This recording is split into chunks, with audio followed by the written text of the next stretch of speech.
आप सभी का स्वागत है इसरो कंप्यूटर सेंटर की यूट्यूब चैनल पे। आज हम लोग कुछ देखने वाले हैं फंडामेंटल का क्वेश्चन, जो आप लोग की क्लास में बताया भी गया होगा कि ट्यूसडे को टेस्ट होने वाला है। तो इस क्वेश्चन को आप लोग थोड़ा ध्यान से पढ़िएगा और समझिएगा। देखिए, सबसे पहला क्वेश्चन है जो सभी को पता होना चाहिए, जो लोग कंप्यूटर के बारे में नॉलेज रखते हैं। पहला क्वेश्चन है आपका क्या, कि कंप्यूटर का आविष्कारक कौन है। तो आपको पता होगा कि चार्ल्स बेबेज, इनको क्या बोला जाता है, कंप्यूटर का आविष्कारक। उसके बाद सेकंड नंबर क्वेश्चन देखिएगा, तो आपका है सबसे पहला कंप्यूटर का नाम क्या था। ये जितना भी क्वेश्चन हम आपको पढ़ा रहे हैं सब कुछ हम आपको क्लास में बता चुके हैं। देखिए, सेकंड नंबर क्वेश्चन में क्या बोला कि सबसे पहला कंप्यूटर का नाम क्या था, तो एनिएक था। ये जरूर याद रखिएगा। उसके बाद देखिए यहाँ पे थर्ड नंबर क्वेश्चन, आधुनिक कंप्यूटर की खोज सर्वप्रथम कब हुई। जो आपका आधुनिक कंप्यूटर था, मॉडर्न कंप्यूटर जिसको बोल सकते हैं, उसका खोज हम लोग कब किए थे, तो 1946 यानी 1946 में। ये सब जो है ना, बहुत ही तरह से बोला जाए तो ये इम्पोर्टेंट क्वेश्चन है सब कुछ। चौथा नंबर क्वेश्चन देखिएगा तो क्या है कि कंप्यूटर के क्षेत्र में महान क्रांति कब से आई। तो आपको याद रखना होगा कब से, 1960 यानी 1960 से। पांचवा नंबर क्वेश्चन देखिए क्या है, कंप्यूटर का हिंदी नाम क्या है, तो सभी को पता होगा क्या है, संगणक। 6 नंबर में क्वेश्चन क्या बोल रहा है आपका, देखिए कंप्यूटर साक्षरता दिवस कब मनाया जाता है। तो ये भी आपको थोड़ा बहुत याद रखना होगा, कब, 2 दिसंबर को। सीपीयू का पूर्ण रूप क्या है। 7वां नंबर आपका क्वेश्चन है क्या, कि सीपीयू का पूर्ण रूप यानी फुल फॉर्म क्या है। तो क्या बताया गया था आपको क्लास में, सेंट्रल प्रोसेसिंग यूनिट। ये आपको याद रखना होगा। 8 नंबर क्वेश्चन देखिएगा क्या बोल रहा है, कि इनमें कौन सर्च इंजन नहीं है। सर्च इंजन का मतलब क्या, जिस पर हम लोग कुछ सर्च कर सकते हैं। जैसे मेरा गूगल हो गया, गूगल पर अगर आप लोग कुछ भी डालिएगा तो उसको हम लोग क्या कर सकते हैं, सर्च कर सकते हैं। याहू आप लोग नाम सुने होंगे, ये सब क्या है। उसके बाद एक और है आपका वैडू, इस पे भी आप लोग एक तरह से सर्च कुछ भी कर सकते हैं। जो भी आपको सर्च करना हो आप यहाँ पे सर्च कर सकते हैं। लेकिन डी नंबर जो है आपका वोल्फ्राम अल्फ़ा है, इस पे आप लोग सर्च नहीं कर सकते हैं। इसीलिए इसका सही आंसर क्या हो जाएगा, वोल्फ्राम अल्फ़ा यानी ऑप्शन नंबर डी, ये आपका सर्च इंजन नहीं है। 9 नंबर क्वेश्चन देखिए क्या है आपका, कि निम्न में कौन इनपुट इकाई है। आपको क्लास में बताया गया था कि इनपुट और आउटपुट किसको कहते हैं। इनपुट हम उसको कहते हैं जिसमें हम लोग को एंट्री करते हैं, एंट्री, और जो उसी के मदद से हमको बाहर निकालता है, मतलब आउटपुट देता है, उसी को हम लोग आउटपुट बोलते हैं। जैसे आपका माउस हो गया, कीबोर्ड हो गया, उसके बाद स्कैनर, ये तीनों का तीनों क्या है, हमारा इनपुट ही है। माउस से हम लोग कंप्यूटर पे कुछ भी वर्क कर सकते हैं, कीबोर्ड से हम लोग उस पर कुछ भी टाइप कर सकते हैं, और स्कैनर से हम लोग स्कैन कर सकते हैं। इसलिए इसका सही आंसर क्या हो जाएगा, ऑप्शन नंबर डी, इनमें सभी, ऑल ऑफ दीज। 10वां नंबर क्वेश्चन देखिए क्या है आपका, 1 किलो बाइट यानी 1 KB कितने बाइट के बराबर होता है। तो आंसर इसका क्या होगा, 1024 बाइट। 11 नंबर क्वेश्चन है आपका क्या, कि 1 MB यानी मेगाबाइट कितने बाइट के बराबर होता है। तो 1024 KB। ये सब आपको ध्यान रखना होगा। 12वां क्वेश्चन है, 1 गीगाबाइट यानी 1 GB कितने बाइट के बराबर होता है। ये सब आपको जनरली पता होना चाहिए। जो लोग भी फ़ोन चलाते हैं उन लोग को तो ये सब ज़रूर ही पता होगा कि कितना MB कितना बराबर होता है, क्या नहीं होता है, सब कुछ पता होगा।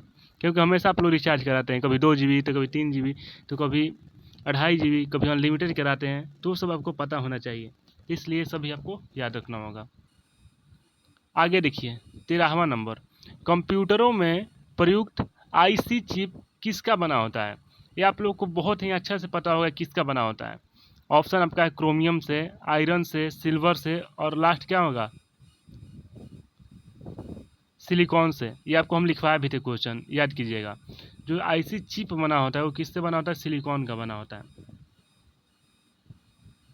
अगला देखिए, अगला आपका 14 नंबर क्वेश्चन क्या है, कि इंटरनेट के पते में पद HTTP का सही विस्तृत रूप क्या है। आप कभी देखे होंगे जब आप सर्च करते होंगे तो HTTP करके कुछ प्रोटोकॉल आता है, तो उसी का फुल फॉर्म आपको यहाँ से पूछा गया है। तो इसका सही आंसर क्या होगा, option number D, hyper text transfer protocol. ये सही से याद रखिएगा। ये सब जितना है सब जनरली हम लोग यूज करते हैं बाबू। 15 नंबर क्वेश्चन देखिए, किसी कंप्यूटर के प्रोग्राम में बच्चों द्वारा प्रयुक्त भाषा प्रायः कौन सी होती है? जो हम लोग कंप्यूटर में बच्चों द्वारा भाषा प्रयुक्त किए जाते हैं वो कौन सा होती है? तो लोगो होता है, लोगो। नाम सुने हो आप लोग, जावा, बेसिक, लोगो, पायलट, ये सब सुने होंगे, तो इसका आंसर क्या होगा? लोगो हो जाएगा। चलिए अब 16वां नंबर थोड़ा हम लोग क्वेश्चन देख लेते हैं। 16 नंबर क्वेश्चन देखिएगा, तो छोटा और कर लेते हैं इसको, कुछ ज़्यादा ही बड़ा बड़ा क्वेश्चन दे रहा है अब। देखिए 16वां नंबर क्वेश्चन देखिए क्या बोल रहा है। एक सुवाह निजी कंप्यूटर जो आपकी गोद में रखने लायक छोटा सा होता है क्या कहलाता है? जो हम लोग कहीं भी रख सकते हैं उसको क्या बोलते हैं हम लोग? Notebook computer. इसको हम लोग कहीं भी लेके जा सकते हैं और कहीं भी रख सकते हैं। आपको बहुत सारा हम लोग जनरेशन भी कंप्यूटर पढ़ाए हैं। आगे देखिए, कोडांतरक एक प्रोग्राम है, वह निम्नलिखित में से किससे प्रोग्राम का रूपांतरण है? इसका सही आंसर होगा आपका डी, कोडांतरण से मशीन तक। ये क्वेश्चन नहीं आने वाला है, इसको आप इग्नोर भी कर सकते हैं एक तरह से बोले तो। यहाँ क्वेश्चन दिया गया था इसलिए हम आपको यहाँ बता दिए। 18 नंबर देखिए क्वेश्चन, अगला है आपका मल्टिंग प्रोसेसिंग होती है, आखिर क्या होती है? पहला ऑप्शन आपका एक प्रोसेसर द्वारा, एक से अधिक प्रोसेसर द्वारा, बिना किसी प्रोसेसर के, इनमें कोई नहीं। इसका सही आंसर होगा एक से अधिक प्रोसेसर द्वारा। 19 नंबर क्वेश्चन देखिए क्या है आपका, निम्नलिखित में ऑप्टिकल मेमोरी है, ऑप्टिकल मेमोरी किसको बोलते हैं? तो आंसर सी हो जाएगा क्या, CD रोम को। 20 नंबर क्वेश्चन देखिए क्या है, CPU में कंट्रोल, मेमोरी और तीसरा सा यूनिट होते हैं, तो इसका क्या आंसर हो जाएगा, अर्थमेटिक या लॉजिक। 21 नंबर क्वेश्चन आपका, CPU के ALU होते हैं, जो CPU में ALU होता है वो क्या होता है? तो आंसर क्या होगा आपका, रजिस्टर।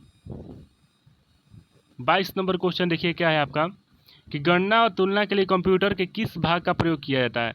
जो हम लोग गणना करते हैं, मतलब गिनती करते हैं या तुलना करते हैं किसी से, तो किस भाग का हम लोग यूज करते हैं? जैसे इससे पहले आपका ALU आ गया, तो यही आपका आंसर हो जाएगा। ALU की मदद से हम लोग कंप्यूटर में कहीं भी गिनती करना होगा या किसी से कंपेयर करना होगा तो हम लोग ALU के मदद से कर सकते हैं। अगर आपसे कोई पूछे भी कि ALU क्या है तो आप बता दीजिए क्या, कि कंप्यूटर में अगर हम लोग कहीं गिनती करना होगा, काउंटिंग करना होगा या कहीं कंपेयर करना होगा तो हम लोग इसी से कर सकते हैं, ALU से।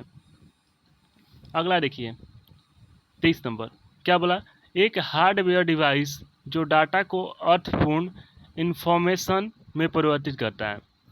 बोला क्या, एक हार्डवेयर डिवाइस जो डाटा को अर्थपूर्ण इंफॉर्मेशन में परिवर्तित करता है, मतलब इंफॉर्मेशन देता है, क्या बोला जाता है, प्रोसेसर। ये कंप्यूटर में होना बहुत ही ज़्यादा ज़रूरी है। अगर प्रोसेसर नहीं रहेगा तो अब वो काम करेगा ही नहीं, कभी वो इंफॉर्मेशन देगा ही नहीं। अगला देखिए, प्रोसेसर के मुख्य 3 भाग हैं, कौन कौन है? ALU, कंट्रोल यूनिट और रजिस्टर।